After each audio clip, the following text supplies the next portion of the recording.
नमस्कार प्यारे साथियों, मैं विवेक आप सभी भावी अध्यापक एवं अध्यापिकाओं का स्वागत करता हूं अपने यूट्यूब चैनल यूपीडी एलर्ट पाठशाला में। आशा करता हूं आप सभी स्वस्थ होंगे, मस्त होंगे और ज़बरदस्त होंगे। आप सभी की पढ़ाई भी बेहतरीन चल रही होगी। तो आज हम लोग देखने वाले हैं डीएलएड फर्स्ट सेमेस्टर के सोशल साइंस यानी सामाजिक विज्ञान के 2023 के प्रश्न पत्र को, जिसका आज हम लोग कंप्लीट सोल्यूशन देखने वाले हैं।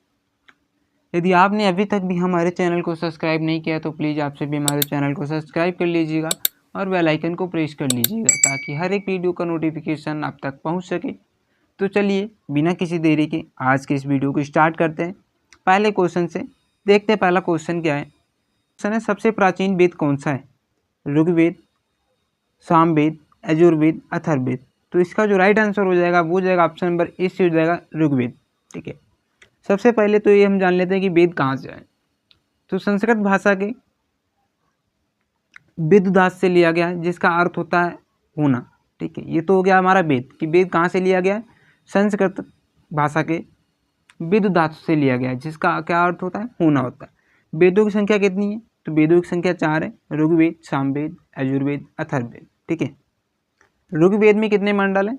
तो ऋग्वेद में 10 मंडल हैं, 1028 सूक्ति हैं और 10,600 इसमें ऋचाएँ हैं। ठीक है।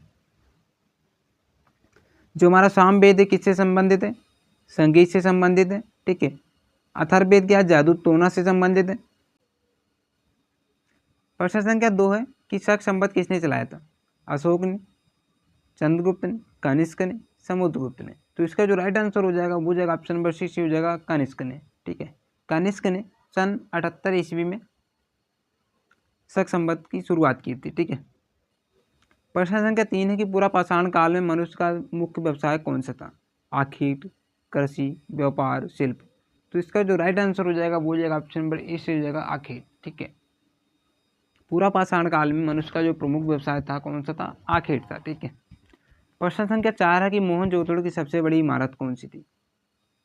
आवास, अन्नागार, स्नानागार, कोषागार। तो इसका जो राइट आंसर हो जाएगा वो जाएगा ऑप्शन नंबर बी से हो जाएगा अन्नागार। ठीक है। प्रश्न संख्या 5 है कि सूर्य की परिक्रमा करने वाले खगोलीय पिंड कहलाते हैं? तारे, उपग्रह, ग्रह, धूमकेतु। तो इसका जो राइट आंसर हो जाएगा वो जाएगा ऑप्शन नंबर सी से हो जाएगा ग्रह। ठीक है। सूर्य का परिक्रमा करने वाले खगोलीय पिंड क्या कहलाते हैं? ग्रह कहलाते हैं। ठीक है। और किसी पिंड का चक्कर लगाने वाले ग्रहों को क्या बोलते हैं? उन्हें उपग्रह बोलते हैं। ठीक है। प्रश्न संख्या 6 है कि इंडिका पुस्तक के लेखक कौन है? कौटिल्य, सिकंदर, मेगस्थनीज, अशोक।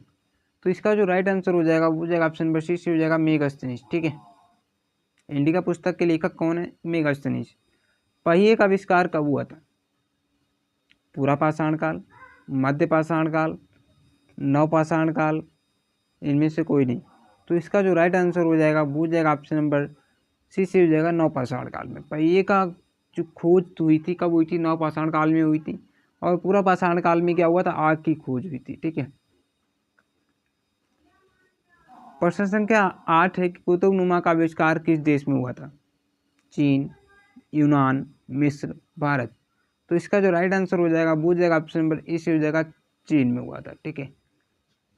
कुतुबनुमा का आविष्कार कब हुआ था? तो चीन में हुआ था, हुआन शहर में 1200 ईस्वी में। ठीक है। प्रश्न संख्या 9 है कि भारतीय मानक समय रेखा कहाँ से गुजरती है?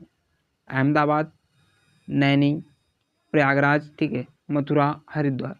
तो इसका जो राइट आंसर हो जाएगा वो जाएगा ऑप्शन नंबर बी से हो जाएगा नैनी, प्रयागराज से गुजरती है। ठीक है। प्रश्न संख्या 10 है कि नासा का मुख्यालय स्थित है? जापान, अमेरिका, रूस, चीन। तो इसका जो राइट आंसर हो जाएगा वो जाएगा ऑप्शन नंबर बी से हो जाएगा अमेरिका। नासा का जो मुख्यालय कहाँ स्थित है? तो अमेरिका में स्थित है। ठीक है। इसकी स्थापना कब हुई थी? 29 जुलाई सन 1958 ईस्वी में हुई थी। ठीक है। ये भी आपको ध्यान रखना है, 1 नंबर का क्वेश्चन पूछ सकता है। प्रश्न संख्या 11 है कि पूर्वी घाटी तथा पश्चिमी घाटी कहाँ मिलते हैं?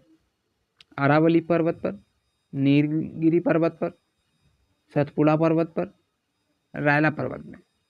तो इसका जो राइट आंसर हो जाएगा वो जाएगा ऑप्शन नंबर बी से हो जाएगा नीलगिरी पर्वत श्रेणियों पर मिलती है। ठीक है। पश्चिमी घाटी और पूर्वी घाटी नीलगिरी पर्वत श्रेणियों पर मिलती है। ठीक है। प्रश्न संख्या 12 है कि ग्रेट रिफ्ट वैली किस महाद्वीप में पाई जाती है? अफ्रीका महाद्वीप, उत्तरी अमेरिका, यूरोप, ऑस्ट्रेलिया। तो इसका जो राइट आंसर हो जाएगा वो हो जाएगा ऑप्शन नंबर ए से हो जाएगा, अफ्रीका महाद्वीप में पाई जाती है। ठीक है, ग्रेट रिफ्ट हमारी जो घाटी है किस महाद्वीप में पाई जाती है, तो अफ्रीका महाद्वीप में पाई जाती है। ठीक है, प्रश्न संख्या 13 है कि कौशल महाजनपद की राजधानी थी, श्रावस्ती, वाराणसी, चंपा, कौशाम्बी। तो इसका जो राइट आंसर हो जाएगा वो हो जाएगा ऑप्शन नंबर ए से हो जाएगा, श्रावस्ती। कौशल महाजनपद की राजधानी कौन सी थी, तो श्रावस्ती थी। और वाराणसी कहाँ की राजधानी थी, तो काशी की राजधानी कहाँ थी, वाराणसी थी। ठीक है, और चंपा कहाँ की राजधानी थी, तो चंपा अंग की राजधानी थी। ठीक है, कौशाम्बी बस की राजधानी कहाँ थी, कौशाम्बी थी। ठीक है, और महाजनपदों की संख्या कितनी है, तो 16 महाजनपद है। ठीक है, सबसे शक्तिशाली महाजनपद था कौन था, मगध। ठीक है, जिसकी राजधानी राजगीर या फिर गिरिब्रज थी। ठीक है, प्रश्न संख्या 14 है कि भारत की सबसे लंबी तटरेखा वाला राज्य है, केरल, गुजरात, गोवा, तमिलनाडु। तो इसका जो राइट आंसर हो जाएगा वो जाएगा ऑप्शन नंबर बी से हो जाएगा, गुजरात। ठीक है, प्रश्न संख्या 15 है कि ग्लोब प्रतिरूप होता है, मतलब ग्लोब किसका प्रतिरूप होता है, सूर्य का, चंद्रमा का, पृथ्वी का या फिर महासागर का।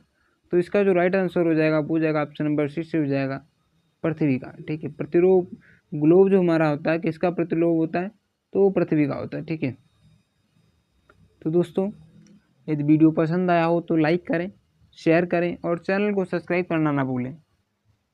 थैंक यू फॉर वॉचिंग, मिलते हैं नेक्स्ट वीडियो में, तब तक के लिए टेक केयर, बाय बाय, जय हिंद।